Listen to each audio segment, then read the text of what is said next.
Jane Eyre by Charlotte Bronte, Chapter 9. But the privations, or rather the hardships, of Lowood lessened. Spring drew on. She was indeed already come. The frosts of winter had ceased, its snows were melted, its cutting winds ameliorated.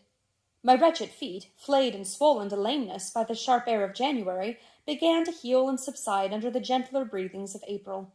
The nights and mornings, no longer by their Canadian temperature, froze the very blood in our veins. We could now endure the play hour passed in the garden. Sometimes on a sunny day it began even to be pleasant and genial, and a greenness grew over those brown beds, which, freshening daily, suggested the thought that hope traversed them at night, and left each morning brighter traces of her steps. Flowers peeped out amongst the leaves, snowdrops, crocuses, purple auriculas, and golden-eyed pansies.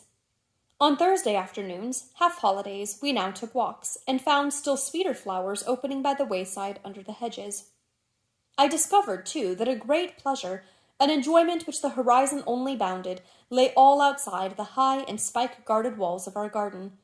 This pleasure consisted in prospect of noble summits girdling a great hill-hollow, rich in verdure and shadow, in a bright beck full of dark stones and sparkling eddies. How different had this scene looked when I viewed it laid out beneath the iron sky of winter, stiffened in frost, shrouded with snow, when mists as chill as death wandered to the impulse of east winds along those purple peaks and rolled down Ing and Holm till they blended with the frozen fog of the beck. That beck itself was then a torrent, turbid and curbless. It tore asunder the wood and sent a raving sound through the air, often thickened with wild rain or whirling sleet, and for the forest on its banks, that showed only ranks of skeletons. April advanced to May. A bright, serene May it was. Days of blue sky, placid sunshine, and soft western or southern gales filled up its duration. And now vegetation matured with vigor. Lowood shook loose its tresses. It became all green, all flowery. Its great elm, ash, and oak skeletons were restored to majestic life. Woodland plants sprang up profusely in its recesses. Unnumbered varieties of moss filled its hollows, and it made a strange ground sunshine out of the wealth of its wild primrose plants. I have seen their pale gold gleam in overshadowed spots like scatterings of the sweetest luster. All this I enjoyed often and fully, free, unwatched, and almost alone.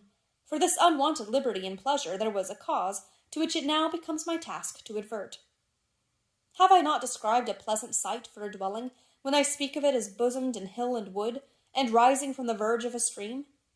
Assuredly pleasant enough, but whether healthy or not is another question. That forest dell where Lowood lay was the cradle of fog and fog-bred pestilence, which, quickening with the quickening spring, crept into the orphan asylum, breathed typhus through its crowded schoolroom and dormitory, and, ere May arrived, transformed the seminary into an hospital. Semi-starvation and neglected colds had predisposed most of the pupils to receive infection. 45 out of the 80 girls lay ill at one time. Classes were broken up, rules relaxed.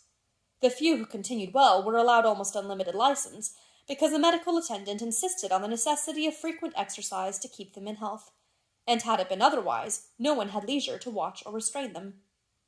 Miss Temple's whole attention was absorbed by the patients.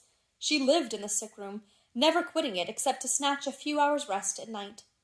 The teachers were fully occupied with packing up and making other necessary preparations for the departure of those girls who were fortunate enough to have friends and relations able and willing to remove them from the seat of contagion.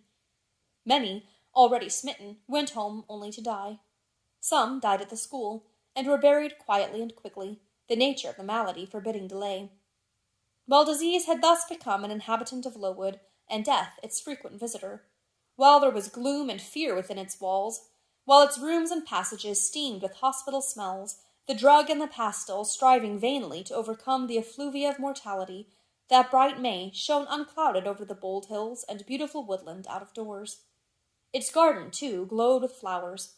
Hollyhocks had sprung up tall as trees, lilies had opened, tulips and roses were in bloom. The borders of the little beds were gay with pink thrift and crimson double daisies. The sweetbriars gave out, morning and evening, their scent of spice and apples, and these fragrant treasures were all useless for most of the inmates of Lowood, except to furnish now and then a handful of herbs and blossoms to put in a coffin. But I, and the rest who continued well, enjoyed fully the beauties of the scene and season. They let us ramble in the woods like gypsies from morning till night. We did what we liked, went where we liked. We lived better, too. Mr. Brocklehurst and his family never came near Lowood now. Household matters were not scrutinized into. The cross housekeeper was gone, driven away by the fear of infection. Her successor, who had been matron at the Lowton dispensary, unused to the ways of her new abode, provided with comparative liberality. Besides, there were fewer to feed. The sick could eat little. Our breakfast basins were better filled. When there was no time to prepare a regular dinner, which often happened, she would give us a large piece of cold pie, or a thick slice of bread and cheese, and this we carried away with us to the wood, where we each chose the spot we liked best, and dined sumptuously. My favorite seat was a smooth and broad stone, rising white and dry from the very middle of the beck, and only to be got at by wading through the water, a feat I accomplished barefoot. The stone was just broad enough to accommodate comfortably another girl and me, at that time my chosen comrade, one Mary Ann Wilson, a shrewd, observant personage, whose society I took pleasure in, partly because she was witty and original, and partly because she had a manner which set me at my ease. Some years older than I, she knew more of the world, and could tell me many things I liked to hear. With her, my curiosity found gratification. To my faults also she gave ample indulgence, never imposing curb or rein on anything I said. She had a turn for narrative, I for analysis. She liked to inform, I to question. So we got on swimmingly together, deriving much entertainment, if not much improvement, from our mutual intercourse. And where, meantime, was Helen Burns? Why did I not spend those sweet days of liberty with her? Had I forgotten her? Or was I so worthless as to have grown tired of her pure society? Surely the Mary Ann Wilson I have mentioned was inferior to my first acquaintance. She could only tell me amusing stories, and reciprocate any racy and pungent gossip I chose to indulge in. While, if I've spoken truth of Helen, she was qualified to give those who enjoyed the privilege of her converse a taste of far higher things.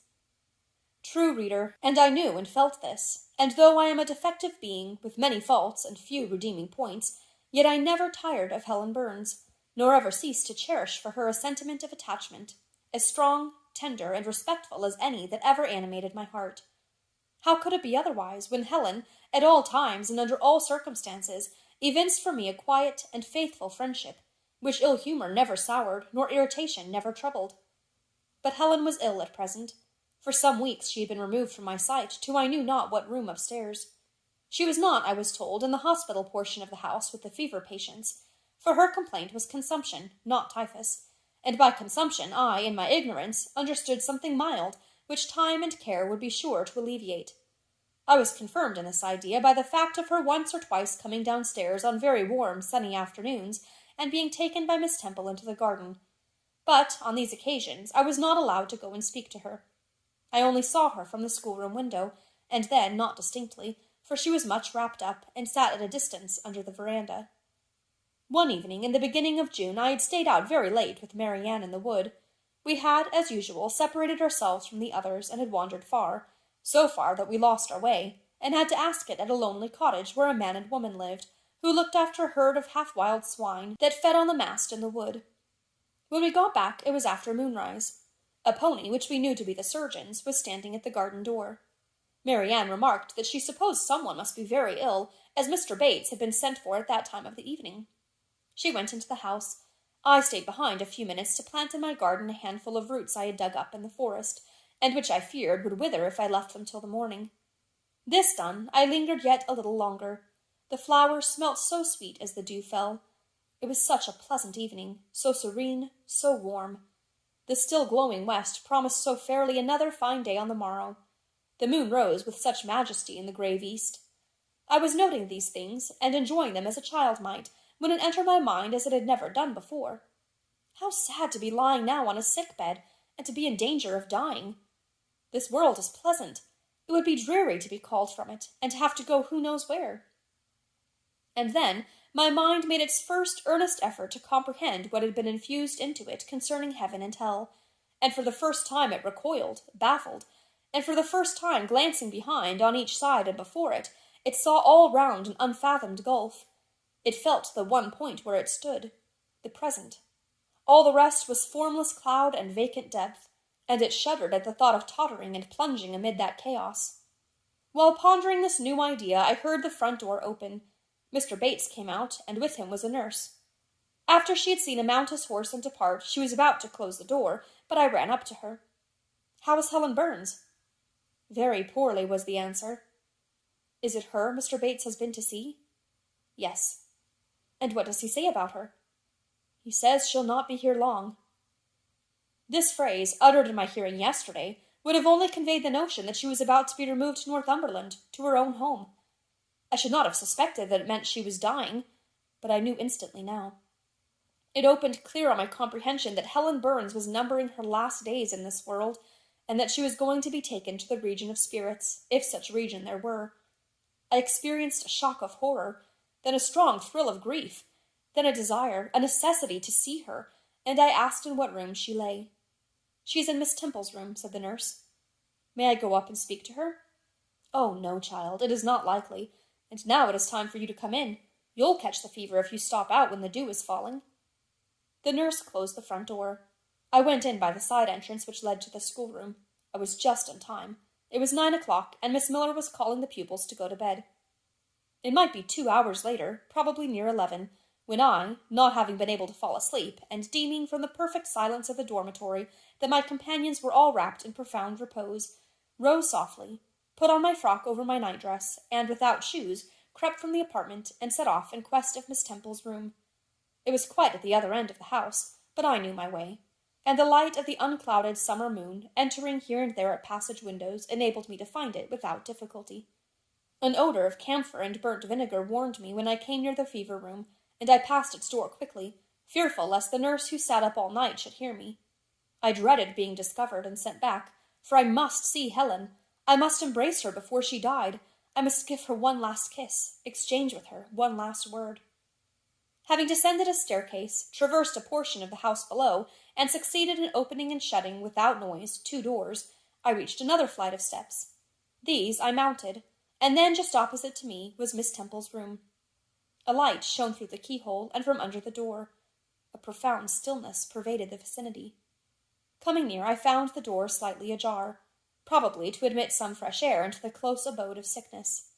Indisposed to hesitate, and full of impatient impulses, soul and senses quivering with keen throes, I put it back and looked in. My eye sought Helen, and feared to find death. Close by Miss Temple's bed, and half covered with its white curtains, there stood a little crib. I saw the outline of a form under the clothes, but the face was hid by the hangings. The nurse I had spoken to in the garden sat in an easy-chair asleep. An unsnuffed candle burnt dimly on the table. Miss Temple was not to be seen. I knew afterwards that she had been called to a delirious patient in the fever room. I advanced, then paused by the crib side. My hand was on the curtain, but I preferred speaking before I withdrew it. I still recoiled at the dread of seeing a corpse. "Helen," I whispered softly, "are you awake?" She stirred herself, put back the curtain, and I saw her face, pale, wasted, but quite composed. She looked so little changed that my fear was instantly dissipated. "Can it be you, Jane?" she asked in her own gentle voice. "Oh," I thought, "she is not going to die. They are mistaken. She could not speak and look so calmly if she were." I got onto her crib and kissed her. Her forehead was cold, and her cheek both cold and thin, and so were her hand and wrist, but she smiled as of old. "Why are you come here, Jane? It is past 11 o'clock. I heard it strike some minutes since." "I came to see you, Helen. I heard you were very ill, and I could not sleep till I had spoken to you." "You came to bid me good-bye, then? You are just in time, probably." "Are you going somewhere, Helen? Are you going home?" "Yes, to my long home, my last home." "No, no, Helen!" I stopped, distressed. While I tried to devour my tears, a fit of coughing seized Helen. It did not, however, wake the nurse. When it was over, she lay some minutes exhausted. Then she whispered, "Jane, your little feet are bare. Lie down and cover yourself with my quilt." I did so. She put her arm over me, and I nestled close to her. After a long silence, she resumed, still whispering, "I am very happy, Jane, and when you hear that I am dead, you must be sure and not grieve. There is nothing to grieve about. We all must die one day, and the illness which is removing me is not painful. It is gentle and gradual. My mind is at rest. I leave no one to regret me much. I have only a father, and he is lately married and will not miss me. By dying young, I shall escape great sufferings. I had not qualities or talents to make my way very well in the world. I should have been continually at fault. But where are you going to, Helen? Can you see? Do you know? I believe. I have faith. I am going to God. Where is God? What is God? My Maker and yours, who will never destroy what he created. I rely implicitly on his power and confide wholly in his goodness. I count the hours till that eventful one arrives which shall restore me to him, reveal him to me. You are sure, then, Helen, that there is such a place as heaven, and that our souls can get to it when we die? I am sure there is a future state. I believe God is good. I can resign my immortal part to him without any misgiving. God is my Father. God is my friend. I love him. I believe he loves me. And shall I see you again, Helen, when I die? You will come to the same region of happiness, be received by the same mighty, universal parent, no doubt, dear Jane. Again I questioned, but this time only in thought. Where is that region? Does it exist? And I clasped my arms closer round Helen. She seemed dearer to me than ever. I felt as if I could not let her go. I lay with my face hidden on her neck. Presently she said, in the sweetest tone, "How comfortable I am! That last fit of coughing has tired me a little. I feel as if I could sleep. But don't leave me, Jane. I like to have you near me. I'll stay with you, dear Helen. No one shall take me away. Are you warm, darling?" "Yes." "Good night, Jane." "Good night, Helen." She kissed me, and I her, and we both soon slumbered. When I awoke, it was day. An unusual movement roused me. I looked up. I was in somebody's arms. The nurse held me. She was carrying me through the passage back to the dormitory. I was not reprimanded for leaving my bed. People had something else to think about. No explanation was afforded then to my many questions, but a day or two afterwards I learned that Miss Temple, on returning to her own room at dawn, had found me laid in the little crib, my face against Helen Burns's shoulder, my arms round her neck. I was asleep, and Helen was dead. Her grave is in Brocklebridge churchyard. For 15 years after her death it was only covered by a grassy mound, but now a grey marble tablet marks the spot, inscribed with her name and the word Resurgam.